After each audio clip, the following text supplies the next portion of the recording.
Hola, hoy vamos a meternos con algo que está pasando ahora mismo mientras hablamos, pero que casi nunca vemos. ¿Cómo se mueven las cosas? Pero a nivel fundamental. Hablaremos de los fenómenos de transporte. Nos basamos en unos apuntes educativos, bastante claros, la verdad. Y la idea principal me parece fascinante. El cambio, o sea, que un sistema evolucione solo pasa cuando está, pues eso, lejos del equilibrio. Así es. Es curioso porque siempre pensamos en el equilibrio.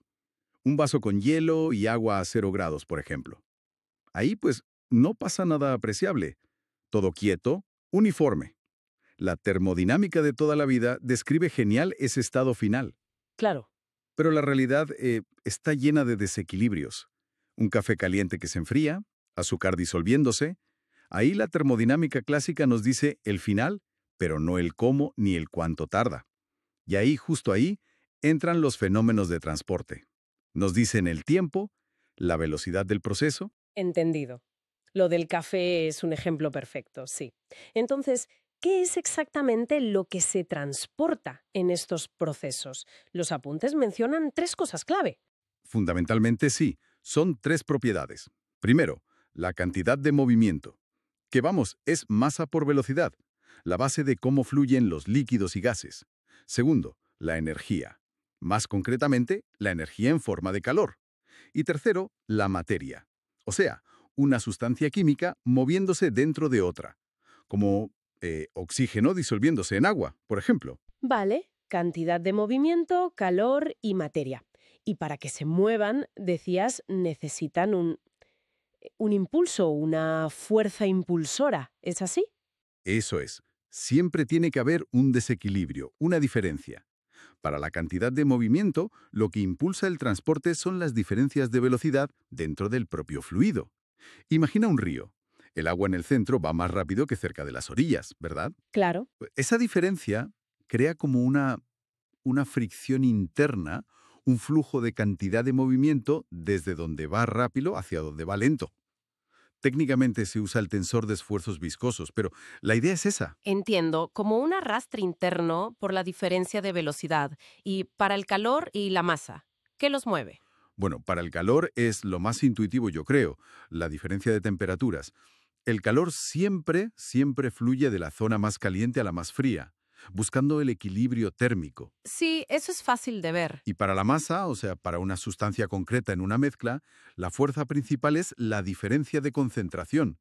Si echas, no sé, una gota de tinta en agua quieta, la tinta se mueve hacia donde no hay tinta, ¿no? Para distribuirse. Eso es. Ajá. Ojo, que esto es distinto del movimiento del fluido entero, como el agua por una tubería, que ahí lo que manda suele ser la diferencia de presión. Aquí hablamos de una sustancia dentro de otra. Comprendido, ya sabemos qué se mueve y por qué se mueve. Ahora falta el cómo. Los apuntes hablaban de dos mecanismos, ¿verdad? Sí, dos formas principales. Una es a escala muy pequeña, molecular. Es el transporte molecular o difusión. Es el movimiento, digamos, caótico, aleatorio de las moléculas individuales. El olor de un ambientador llenando una habitación, aunque no haya corriente de aire. Eso es difusión pura. Depende del tamaño de las moléculas, de la temperatura. Cuanto más calor, más se mueven, claro. Y del espacio que tengan. Por eso en gases es rapidísima comparada con los sólidos. Entiendo el movimiento propio de las moléculas. Y la otra forma imagino que será más a lo grande. Justo, es el transporte convectivo. Aquí la clave es que el propio fluido, como un todo, se está moviendo. Y al moverse, arrastra consigo las propiedades que lleva. Su cantidad de movimiento, su calor, las sustancias que contenga. Ah, vale. Volviendo al café caliente, el vapor que sube. Eso es convección natural. El aire caliente sube, Si le soplas para enfriarlo. convección forzada. Exacto. Y normalmente, si el fluido se mueve, la convección es muchísimo más rápida, transportando cosas que la simple difusión molecular. Mucho más eficaz. Vale, difusión a nivel molecular, convección por el movimiento del fluido. Entendido. ¿Y por qué nos interesa tanto saber todo esto?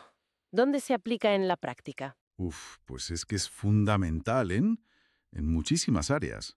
En ingeniería, para diseñar casi cualquier equipo o proceso industrial. Reactores, intercambiadores de calor, columnas de destilación. Pero pensemos en algo más cercano. La industria alimentaria. Es un campo de aplicación clarísimo. A ver, un ejemplo. Pues mira, al secar fruta, ¿qué haces? Quitas agua, eso es transporte de masa. Y normalmente aplicas calor, transporte de energía, para ayudar. O al salar pescado o carne. La sal tiene que entrar, ¿no? Transporte de masa otra vez. Y cómo lo hagas afecta a la textura, al sabor. Es vital controlar esas velocidades de transporte. Ese ejemplo del secado es muy bueno. Se ve la combinación masa y energía juntas. Exacto. Los apuntes también mencionaban algo sobre una idea unificadora, de un tal Bird, creo recordar. Ah, sí. Birds, Stewart y Lightfoot.